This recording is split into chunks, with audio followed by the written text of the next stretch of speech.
All right, let's graph sine, cosine, and tangent for practice. Okay, so if we start at 0, sine's height off the x-axis is 0. At pi over 2 is 1, 0, -1, 0. So midline, high point, midline, low point, midline. And we'll reverse that pattern, low point, midline, high point, midline. Okay. Cosine would be, we're at 0, we're at the furthest from the axle horizontally, so 1. Then we go back to midline, -1, midline, back to 1. So start at the high point, midline, low point, midline, high point, and then we'll reverse.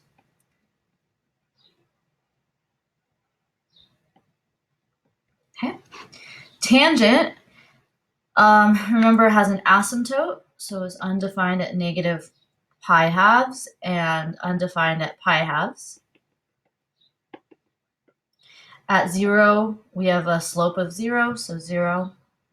At pi over 4, we have a slope of 1, and negative pi over 4, we have a slope of -1. And then it looks like snakes. Let's extend this out so that we have more than one cycle, like I said. Okay. So what I have is, we're looking at inverse trig today. And so what does inverse trig solve for? It solves for the angle at a ratio. So for example, like the sine inverse of a ratio is equal to theta, the angle. Okay, so the input's your ratio, the output is an angle. So if I want to figure out the sine inverse of 0, I'm going to look at my sine graph and be like, okay, when the ratio is 0, what is my angle? So I'm going to look, my ratio is 0 when y is equal to 0, and I see there's lots of places where the ratio is equal to 0. So at -2 pi, at negative pi, at 0, at pi, at 2 pi. So when I take the inverse of sine, I have a problem because it doesn't pass the horizontal line test. And what does that mean again? It means that the inverse is not a function. So today we're going to make the inverse a function by restricting the domain of the function. So what we're going to do is, we're going to restrict the range of the original. So what we're going to do is we're going to take this function and I am going to erase out, all I want is all of the ratios. So I am going to take, for sine, from negative pi over 2 to pi over 2. That's the only part of the function I'm going to keep so that I can invert it.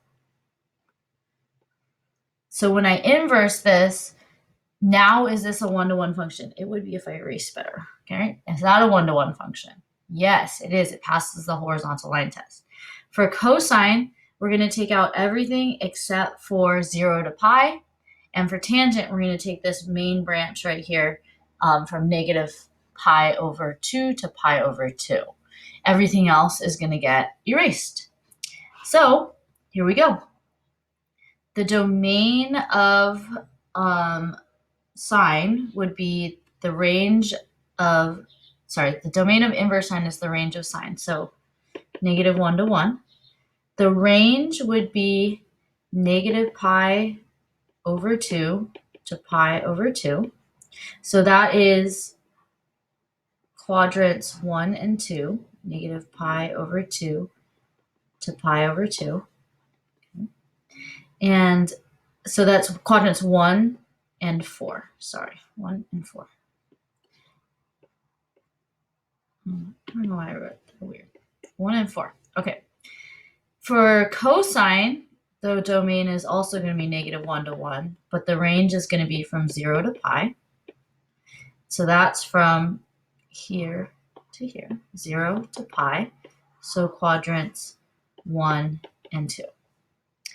The domain of tangent inverse is going to be -infinity to infinity, and the range is -pi/2 to pi/2. And so that would be like sine -pi/2 to pi/2. So quadrants 1 and 4. All right, so I'm going to fill in the table first because it makes a lot more sense to me.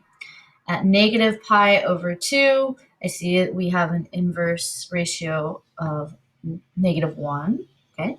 At -pi/4, the ratio is -√2/2. At 0, the ratio is 0. At pi/4, the ratio is, the ratio is √2/2, and then 1. So when I graph this, it looks like,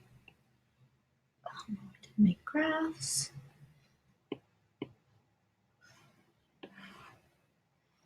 Okay, so x is -1 to 1, and then we're going to go up to pi/2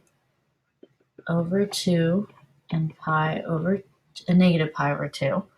So -1, -pi/2, +1, +pi/2, 0, 0, pi, √2/2 is like 0.7, and then up pi/4.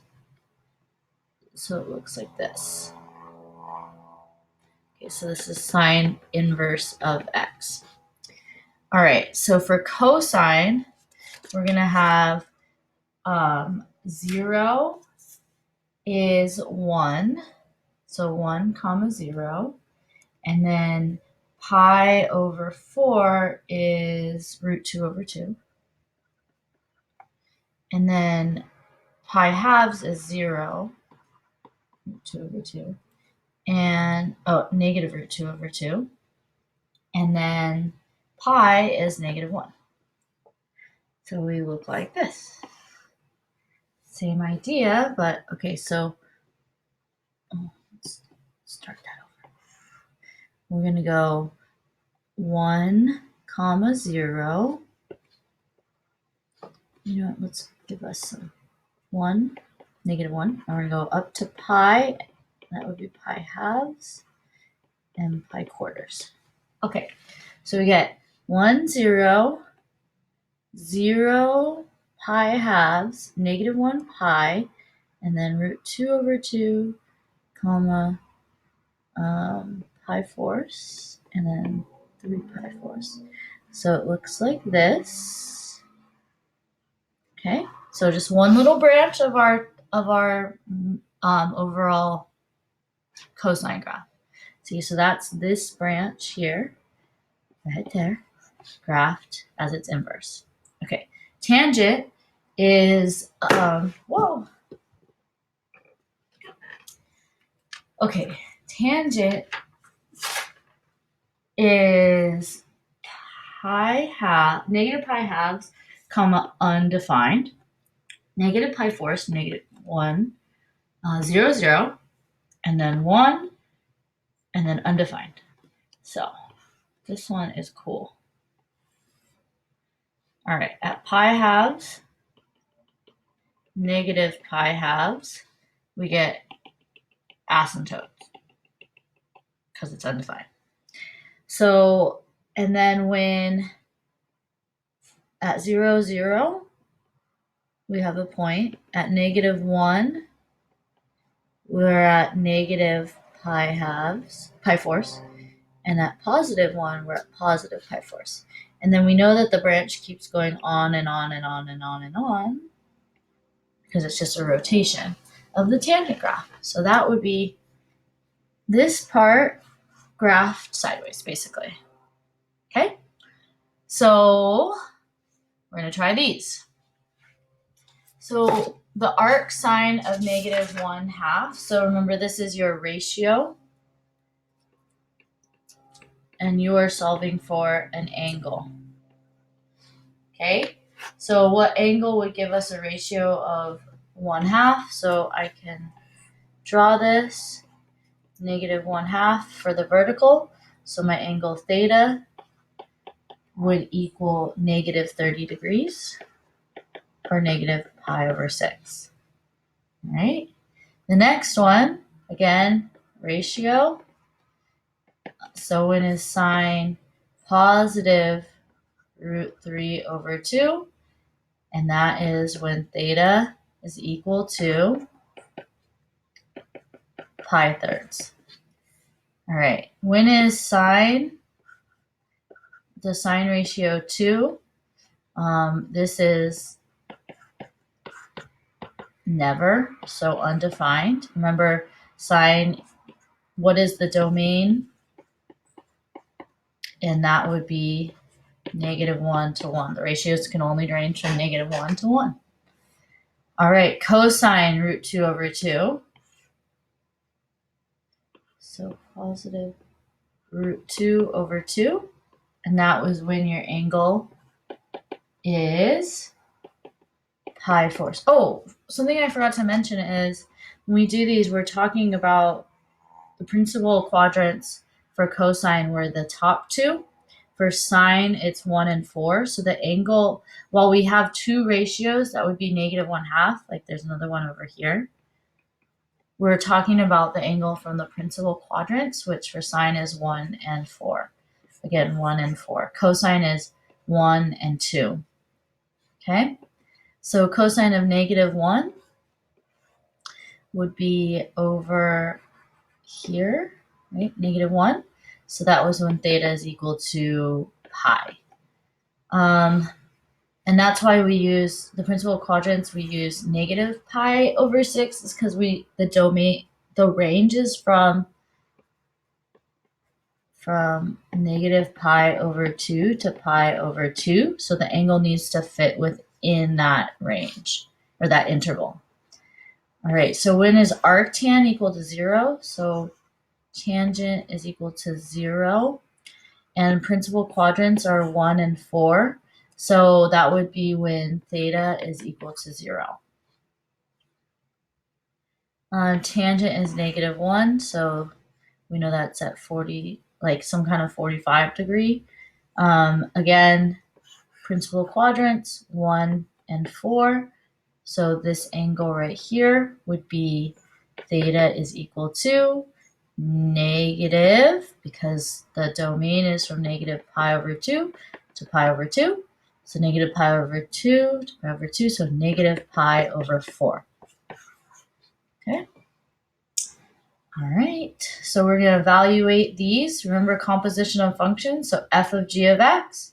So this would be f of x squared is equal to 3 times x squared plus 5. So 3x squared plus 5. All right, so g of f of x. So g of 3x plus 5. G is x squared, so we're going to plug in 3x plus 5 for x. And then I'm not going to multiply that out. That's fine. All right, now we're going to do this with trig. So we're going to take the tangent of the arc cosine of 2/3. So I just label these. Since the outside is tangent, this is going to equal an angle. The inside, we're taking arctan of, since we're taking tangent, the answer is a ratio. Right here, 2/3 is also equal to a ratio. So we have to be a little careful here. This whole thing, arc cosine of 2/3, is equal to an angle. This equals an angle. Okay, so we're just going to start from the inside. The tangent of the arc cosine of 2/3. So I'm going to draw this. cosine 2/3, that's the x, so 2/3. That gives me some sort of angle, 2/3 over 1, okay? So what I'm doing is the tangent of this angle over here. Actually, let's label this like, we're going to label this angle B. The tangent of the angle B is equal to, oh, well, what is the tangent of the angle B? Let's see. A squared plus B squared equals C squared. So 2/3 squared plus, let's say, y is equal to 1. So y squared is equal to 1 minus 4 over 9. This would be 9 over 9. This equals 5 over 9. So y is equal to the square root of 5 over the square root of 9, which is square root 5 over 3. So the tangent of B would be equal to the square root 5 over 3 over 2/3. Let's go ahead and multiply by the reciprocal, giving us the tangent of B is equal to 3. Oh, those 3's cancel. Okay, so it cancels. Gives us root 5 over 2. And that's that. Okay, second one, the cosine of arc sine of 3/5. So again, a ratio. So I'm going to set up my triangle that means the legs of the triangle. So if my hypotenuse is 1, sine is negative, so negative 3/5. And we're going to label this angle G. Why not? Okay, so what I'm trying to figure out is the cosine of this angle G, arc sine is an angle, is equal to, so I have to solve for my third side. So we get negative 3 over 5 squared plus x squared is equal to 1. So x squared is equal to 1 minus 3 times 3 is 9 over 25. We can change this to 25 over 25. So x is equal to 16 over 25 x squared root, giving us 4 over 5. Okay, so x is equal to 4/5. So the cosine of G would be 4 over 5 over 1. All right, last one of this kind. We're taking the arc sine of the cosine. So this time, the outside is arc sine. So what does arc sine solve for? That solves for an angle. Okay, this whole thing right here is a ratio. It solves for a ratio. Okay, so I'm going to set this up. The arc sine of the cosine of negative pi over 6. So start with the inside, negative pi over 6. Oh, that's bad, sorry.